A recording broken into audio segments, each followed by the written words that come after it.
जो आज मध्य प्रदेश में जन जन तक योग को पहुंचाने के लिए अपने कार्य में लगे हुए हैं और एक सेवा भाव के साथ हैं। आज चाहे घर परिवार में भी कोई संकट आता है तो भी प्रथम कर्तव्य इस माँ भारती के योग के सेवा को उन्होंने चुना। विगत दिनों में उनके छोटे भाई का निधन हुआ, उसके बाद भी आज हमारे बीच में इस योग के कार्यक्रम में है। ऐसे हमारे आदरणीय कृष्ण योगी रघुवंशी जी जो निरंतर पूरे मध्य प्रदेश में योग की गंगा को बहा रहे हैं।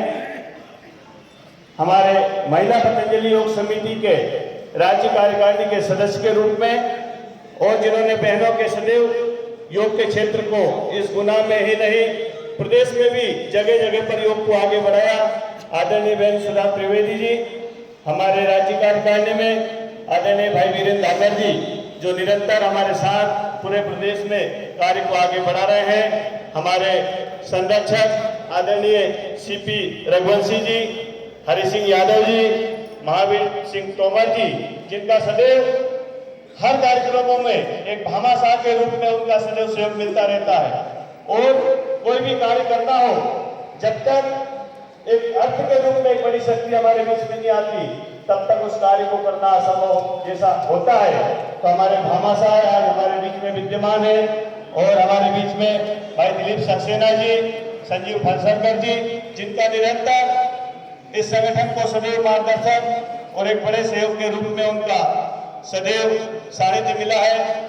आज हमारे बीच में जिनके एक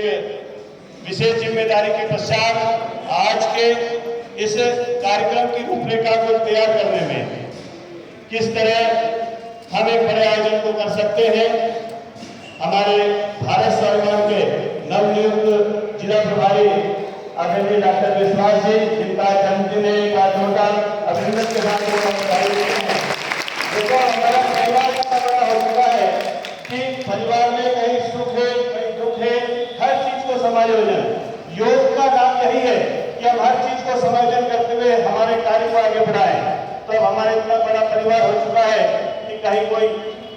सुख की घड़ी आती है, कहीं कोई दुख की भी घड़ी आती है, हर घड़ी में हमको आगे बढ़ना है। यही योग का संदेश है, पूज्य स्वामी जी महाराज का संदेश है। क्योंकि विगत दिनों हमने मोदी जी को भी देखा, माता जी का निधन हुआ फिर भी राष्ट्र के कार्य में आगे रहे। पूज्य स्वामी जी महाराज भी जब भी चाहे पतंजलि योग पीठ में भी कोई बड़ा संकट आता है, उनका योग का कार्य हमेशा सदैव आगे बढ़ता हुआ रहता है। उनके कार्यों को उन्होंने कभी नहीं छोड़ा। आज हमारे बीच में पतंजलि योग समिति के जिला प्रभारी के रूप में जिन्होंने पूरे गुना जिले में एक योग की गंगा को बहाया, आदरणीय बाबूलाल यादव जी, जो हमारे आदरणीय रतन जी चंबे साहब जो हमारे बीच में मंच पर है, जिनका सदैव इस संगठन को एक बड़ा सहयोग हमेशा मिलता है। हमारे युवा टीम के साथ में किसान और सभी भाइयों बहनों, आज क्योंकि देखो चाहे हमारे क्षेत्र प्रभारी के रूप में भाई चंद्रमोहन जी हो, चाहे कोई भी जो जितने कार्यकर्ता है, क्योंकि देखो गुना से तो मेरा ऐसा एक लगाव जैसा हो गया है कि मुझे नहीं आता हो तो मुझे नहीं लगता है कि मैं कहीं बाहर हूँ, ऐसा लगता है जैसे मैं मेरे ही शहर में मेरे गांव में हूँ। तो आज आप सब लोगों के बीच में आकर के मुझे बड़ा अच्छा लग रहा है। और चूंकि हमारा नववर्ष तो गुड़ी पड़वा के पावन अवसर पर होता है, क्योंकि चाहे एक अंग्रेजी कैलेंडर के रूप में नववर्ष हो, तो इसके साथ में कोई भी हमें देखो अवसर ढूंढना चाहिए। त्योहार हमारे बीच में एक अवसर के लिए, एक संकल्प के लिए आते हैं। और जो आज पूज्य स्वामी जी महाराज किस तरह भारतीय संस्कृति को, योग को, आयुर्वेद को भारत में संपूर्ण विश्व में एक स्थापित कर रहे हैं, तो ये निश्चित तौर पर आने वाले कई वर्षों के लिए ये कार्य होने जा रहा है। और अभी जो कार्य पूज्य स्वामी जी महाराज के द्वारा किया जा रहा है, मुझे तो ऐसा लगता है कि ज्ञात इतिहास में जब हम हमारे इतिहास को देखते हैं, चाहे हम रामायण काल को देख लें, महाभारत काल को देख लें, ज्ञात इतिहास में इतनी बड़ी भारतीय संस्कृति की जो क्रांति हुई है, ज्ञात इतिहास में ऐसी कोई क्रांति नहीं हुई। क्योंकि हमने विगत वर्षों जो देखा कि किस तरह भारत पाश्चात्य संस्कृति को आगे बढ़ रहा था, किस तरह हमारी संस्कृति को धूमिल किया जा रहा था। और आज पूज्य स्वामी जी महाराज ने 21 जून योग दिवस को संपूर्ण विश्व में स्थापित करके भारत की जो हमारी ऋषि परंपरा है, जो भागवत परंपरा है, उसको स्थापित करने का कार्य किया। आज इस प्रांगण में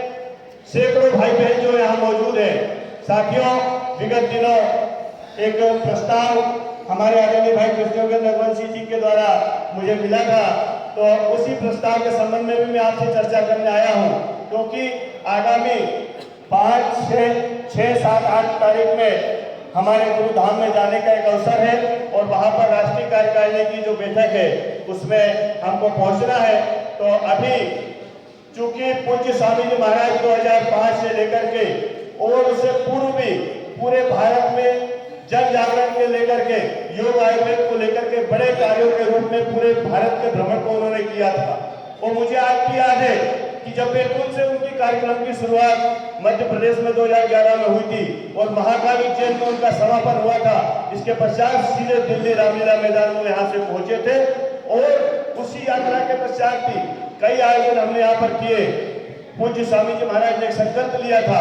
कि जब तक व्यवस्था परिवर्तन को हम नहीं कर देते हम हमारे हरिद्वार नहीं जाएंगे। तो एक मोदी जी को स्थापित करने के और भी कई कार्यों को उन्होंने किया और मुझे अब ऐसा लगता है कि अब पूज्य स्वामी जी महाराज को जब हम सुबह आस्था पर संस्कार पर सुनते हैं तो अब उनके मन की जो तड़प है, उनके मन के जो भाव है, उनको लेकर के अब एक कोई बड़ी क्रांति होने वाली साथियों। और अब पूज्य स्वामी जी महाराज फिर से पूरे भारत के भ्रमण पर निकलने वाले हैं, ऐसा संकेत हमें मिल चुका है। और इसी तारतम्य में आज यहाँ गुना मेरा आगमन हुआ, क्योंकि गुना समिति की ओर से एक प्रस्ताव हमें मिला कि 3 दिवसीय परम पूज्य स्वामी जी महाराज का योग शिविर हम यहाँ पर करना चाहते हैं। तो केवल मैं आपसे संक्षेप में यहाँ पर आया हूँ कि आप सब लोग तैयार हैं क्या? एक बार हाथ उठा के यदि सब लोग तैयार है तो कहें सब लोग पूज्य स्वामी जी महाराज के कार्यक्रम को करने के लिए तैयार है? तो देखो, ये जो प्रस्ताव मुझे मिला था ये निश्चित तौर पर आप सबकी सहमति से मिला था, क्योंकि जिला समिति की जो बैठक हुई थी उसमें प्रस्ताव आया था। और आज जो पूज्य स्वामी जी महाराज एक बड़े संकल्प के साथ में आगे आपके बीच में आना चाह रहे हैं, पूरे भारत के भ्रमण पर निकलना चाह रहे हैं, तो निश्चित तौर पर देखिए स्वामी जी ने जो